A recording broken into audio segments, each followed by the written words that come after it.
Hello everybody, it's Mr. McKeeper here, and today we're going to talk about the end of World War One.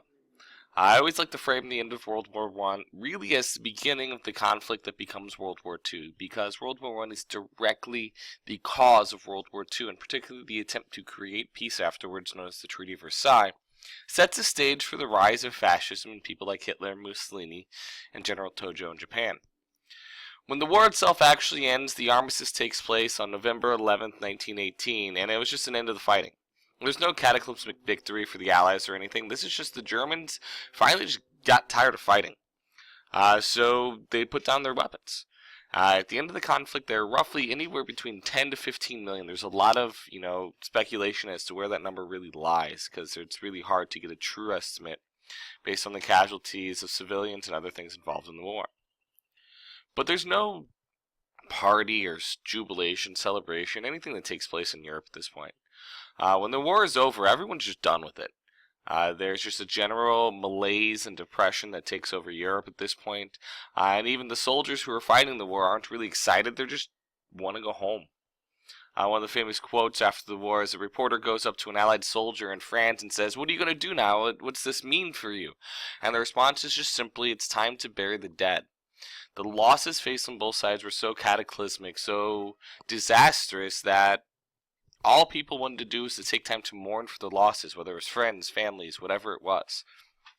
And that's what they did. And at the end of the war, there's going to be an attempt to create peace. World War I becomes this hallmark moment in human development where we realize that the goal of humanity should be towards creating a lasting peace, not a break between conflicts. Unfortunately, how they do it does not turn out the way they want to, but the original ideas crafted by Woodrow Wilson, the President of the United States at the time, was really valid in what it was trying to do, and that was create a world that no longer used violence to solve its problems. And in his plan, called the 14 Points, he called for the creating of a lasting peace. And it was going to be a peace built around basic core principles that will prevent future conflicts. And these principles were a direct relation to what had caused World War I, trying to address those individual reasons that countries became involved in the war. So let's walk through some of these. We're not going to hit all 14 of them. The first 4 points are very straightforward. Open diplomacy. This is an attempt to take a shot at those alliance systems that had dragged everyone involved into the war.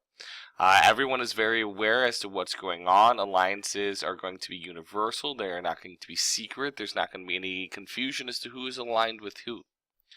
There's going to be freedom of the seas. This is an attempt to counteract this whole unrestricted submarine warfare. If you are any person, you should have a right to sail across the oceans. There shouldn't be an attacking of civilians at any point in time and human development anymore. Also, trade barriers being finally removed, not only in Europe but across the globe. This was actually a really forward-thinking idea of Woodrow Wilson. The idea behind it being the more you trade with a country, the more you communicate with them, the less likely you are to go to war with them. As you develop a relationship between countries as you trade, you're less likely to want to see that group of people dead. And this was a really, ahead of its time concept at this point. Then lastly, we're talking about a massive reduction of military arms for all people. The removal of standing armies across the countries, across the world, would no longer allow militarism to keep us on that precipice of war at any given time. It would just be if conflict arises, you are forced to raise an army. And this slows down the process of going to war, and this was going to be really huge because in that time it takes for you to raise an army, there's more opportunity for diplomatic reasoning to come into play, and no more hot topic issues, instantly sparking a war like the assassination of the Archduke. So these are pretty substantial and pretty impressive views by Woodrow Wilson to kind of start out this whole peacemaking process. The 5th point is probably the most important. That's going to be known as self-determination. The idea behind this is that individual peoples will have the right to choose their political status. So going back to the time of the Austro-Hungarian Empire, where you have so many different groups of people combined together into a single political entity, now those groups of people would be allowed to choose who is going to be the ruler. If they want to be a sovereign, independent nation, they can. If they want to work together and live under the rule of the Serbians, who cares? Doesn't bother. It is their choice to do so. This would also be huge because it ends imperialism as a whole, as colonies will now have the opportunity to decide who the ruler would be. So, These are great ideas. Now the question is, did the people of Europe abandon them or did they adhere to them? And I want you to think about this for a second before you make your answer, but clearly the answer is nobody bought it. Particularly this whole idea of self-determination, that would require the winning allies to give up massive amounts of territory in their empires that they had created.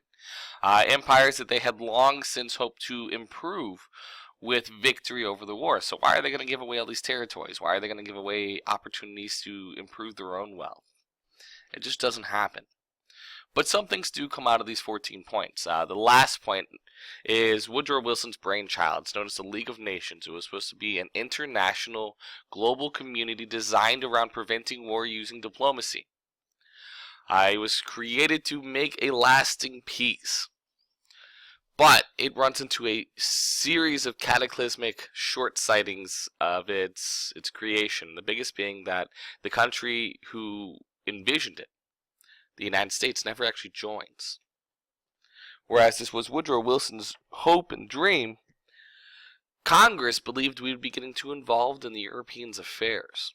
And we wanted nothing about that. We wanted to stay away from them as much as possible because the Europeans are, in their minds, quick-tempered and oftentimes too violent for their own good. So we stay out of the League of Nations, and this is huge because after World War I, the European nations are not in a shape to kind of defend their own future prosperity. The war has had cataclysmic effects on everyone involved, Germany, Britain, Russia, whoever, and no one's really in a shape to kind of deal with this on their own. So the United States would have had a perfect opportunity to step in and serve as kind of a police officer or guardian force to those nations as they rebuilt. But we don't join. Also, Germany isn't allowed to join too, which really is just a big old disaster when it comes around to it as well. So the major powers will come down to meet. 4 major Allied powers gather in Paris. We'll have Woodrow Wilson of the United States, David Lloyd George of Great Britain, George Clemenceau of France, and Vittorio Orlando of Italy. The interesting part about this is about halfway through the war, Italy changed sides. They went from working with the Allied or the Axis powers and changed the Allies in hopes of actually gaining territory against Austria, who had still small pieces of Italy that they wished to unite together.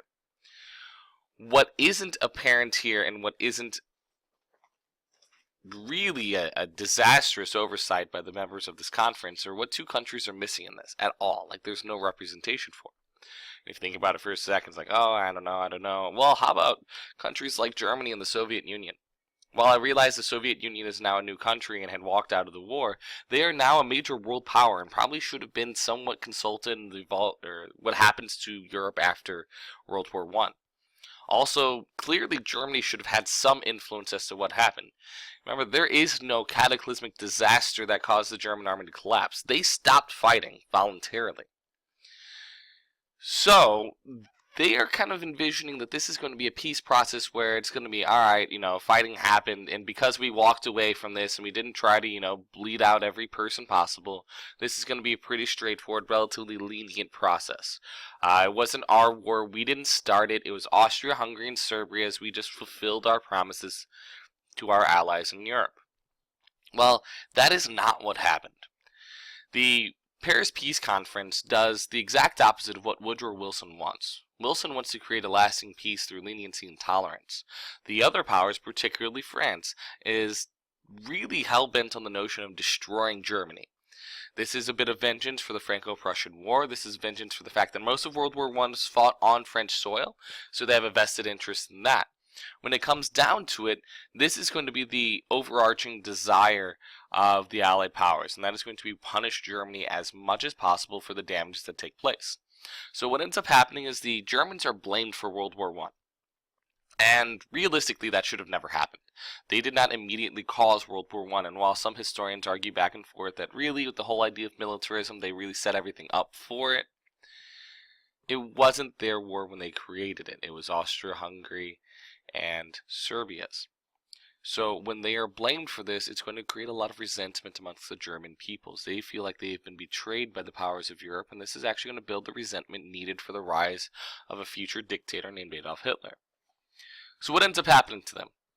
They are forced to pay war reparations, which are just payments to the losing side or winning sides in the conflict. Now, that is commonplace. It happens almost pretty much every time we ever have war. What's interesting this time is the amount of money that Germany is forced to pay, and also the fact that Germany is going to be forced to lose its ability to make that money when it loses many of its territories and even some of its principal country in Germany. They will lose their entire Navy, Air Force, and military, left with 100,000 troops. Now, okay, this is kind of reasonable. Demilitarization is a common occurrence during this time period, but for a country whose national pride is built around its military, that's a devastating loss. And then also they're not allowed to join the League of Nations. This is an issue. But guess what? There's still more that goes on here. They are prohibited from here until future, or throughout the future, to never ally with Austria-Hungary again. All of the powers of the Central Powers, or all the colonies of the Central Powers, are taken away. And here's that catastrophic cost of money, $33 billion in 1918. That is the equivalent of over $500 billion today.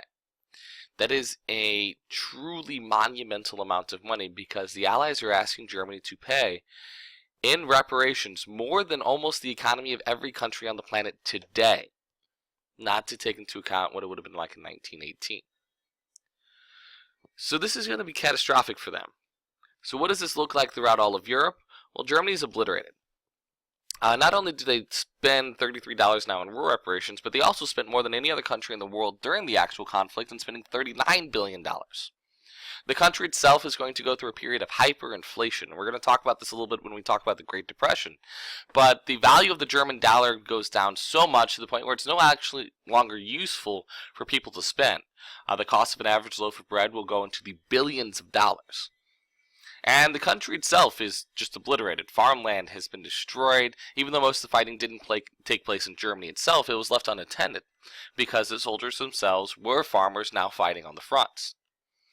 So this catastrophic amount of money spent by Germany and then the war reparations themselves is going to lead to a ridiculous sum of money. Roughly $1.1 trillion of today's money. And if we look at the modern economies of today's world, there's only about 5 or 6 countries in the world that have an economy that supports $1 trillion economy today, let alone 80 years ago. Outside of that, European empires are destroyed. The German Empire is gone. Austria-Hungary is split into a variety of smaller pieces. We can look at this picture here, the blown up one.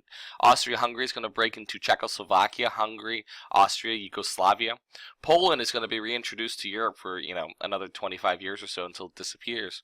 And we see the birth of the Baltic states, Latvia, Estonia, and Lithuania, taken away from Russia in the Treaty of Brest-Litovsk and not awarded back to them at the Paris Peace Conference because they voluntarily gave them up as a cession to Germany.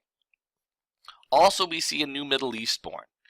Turkey is going to be reorganized. The Ottoman Empire is gone, and an independent Republic of Turkey led by a man named Mustafa Kemal will take place. And Mustafa Kemal is actually an extraordinary leader for Turkey at this time period. He's a former general, but he's going to modernize Turkey, industrialize it, and actually provides women's rights to many people in Turkey too, which is an unforeseen issue back then. It just never happened. The rest of the Middle East is going to be divided between the British and the French.